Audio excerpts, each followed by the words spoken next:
Era l'ottobre del 2020, quando su qualche testata giornalistica uscì la notizia che alcune redazioni nazionali avevano ricevuto una sorta di vademecum su come scrivere notizie di violenze contro le donne o femminicidi.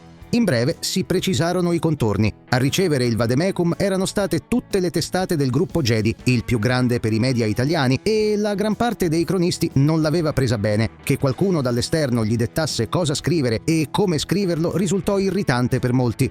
Ci interessammo subito alla questione e un nostro insider alla Stampa di Torino ci inviò il PDF del vademecum incriminato. Eccolo. Si trattava di una tabella. Nella colonna di sinistra le espressioni vietate segnate in rosso e in quella di destra segnate in verde le corrispondenti espressioni da usare. Ad esempio si vietava di dare specifiche sull'autore, se era un operaio, un disabile, calabrese, disoccupato o altro. Al suo posto si ordinava di concentrarsi ossessivamente sulla sua azione criminale, con tutte le espressioni più truci possibile. In linea generale, la colonna rossa trasmetteva l'ordine di non contestualizzare mai un delitto, di non raccontare mai i contorni di una vicenda, ma di concentrarsi sul singolo atto violento.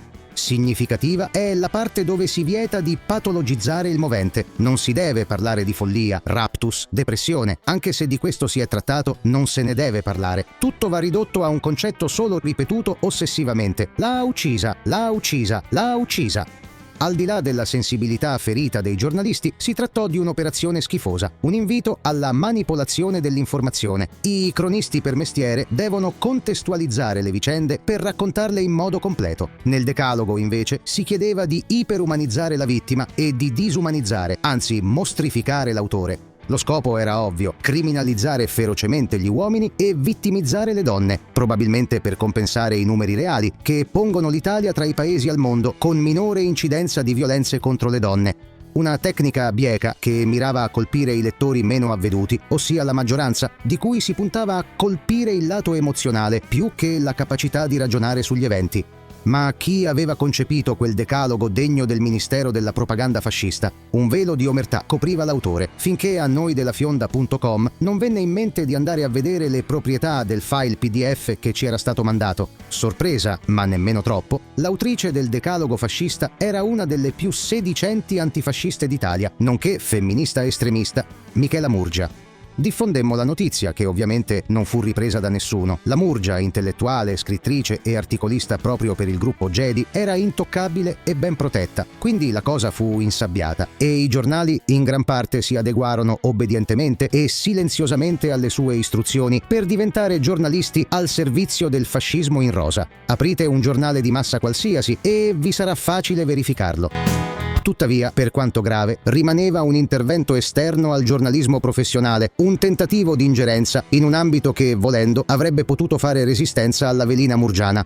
A distanza di 5 anni da quel tentativo, si può dire che il giornalismo abbia fatto resistenza? Non proprio. Giusto il 20 febbraio scorso, infatti, l'Ordine Nazionale dei Giornalisti annuncia sul proprio sito l'uscita di un vademecum curato dal suo coordinamento interno per le pari opportunità. Il documento, intitolato Oltre le parole, in 6 pagine non fa che replicare quasi esattamente proprio il decalogo della Murgia. L'unica cosa in più è che il tutto viene un po' più argomentato, a partire dalla necessità di un vademecum del genere, il contrasto alla cultura patriarcale. Ci siamo già occupati della cosa, ancora attendiamo dati e fatti che ci dimostrino la sussistenza oggi di una cultura patriarcale che in realtà è soltanto l'entità virtuale su cui in tanti, anzi in troppi, campano e prosperano. Tra di essi sicuramente la gran parte della classe giornalistica. Il documento è diviso in 4 parti: il reato, la vittima, ovviamente sempre donna, l'aggressore, ovviamente sempre uomo, e il contesto. L'indicazione ai giornalisti è sempre la stessa: rimuovere dalla notizia ogni elemento di contesto che possa aiutare il lettore a inquadrare e comprendere i fatti e concentrarsi su un concetto chiave. Lui, uomo, ha commesso violenza o ucciso lei, donna. Lui deve essere disumanizzato. Occorre concentrarsi esclusivamente sulla sua azione e la sua volontà, per passare il concetto insensato che sia stato mosso esclusivamente da un odio verso le donne. La vittima, invece, deve essere iperumanizzata. La sua vita e le sue speranze spezzate vanno messe al centro della narrazione. L'obiettivo, come già nel vademecum in orbace della Murgia, è quello di radicalizzare il racconto dei fatti. La realtà, è ben noto, è fatta di un gran numero di sfumature che le indicazioni adottate dall'ordine dei giornalisti cancellano totalmente, puntando a rappresentare una realtà in bianco e nero. Il messaggio sottinteso è che c'è il bene, la donna, e c'è il male, l'uomo. Un tipo di polarizzazione gradita, perché semplificata, ai lettori meno avveduti e meno portati alla riflessione, che sono facili da ingannare anche dal motivo addotto per legittimare queste indicazioni. Dando la notizia correttamente, si sostiene, ovvero contestualizzandola, si rischia di scivolare dalla comprensione dell'accaduto a una forma di giustificazione della violenza.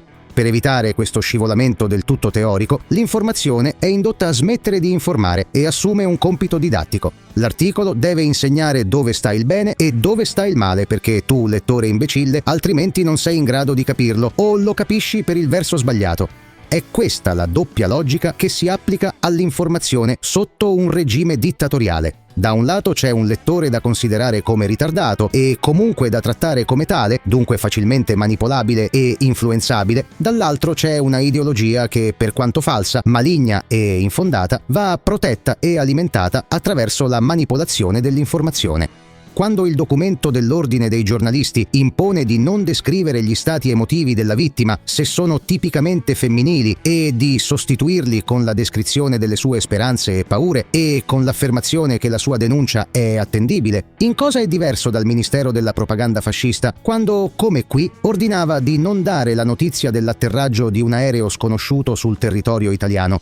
Quando il documento dell'ordine dei giornalisti vieta di usare termini che mettano in dubbio il giudizio sui ruoli di vittima e carnefice e impone di evidenziare il ruolo della cultura patriarcale nella violenza sulle donne, in cosa è diverso da quest'altra velina di regime che imponeva di recensire alcuni libri e vietava di recensirne altri?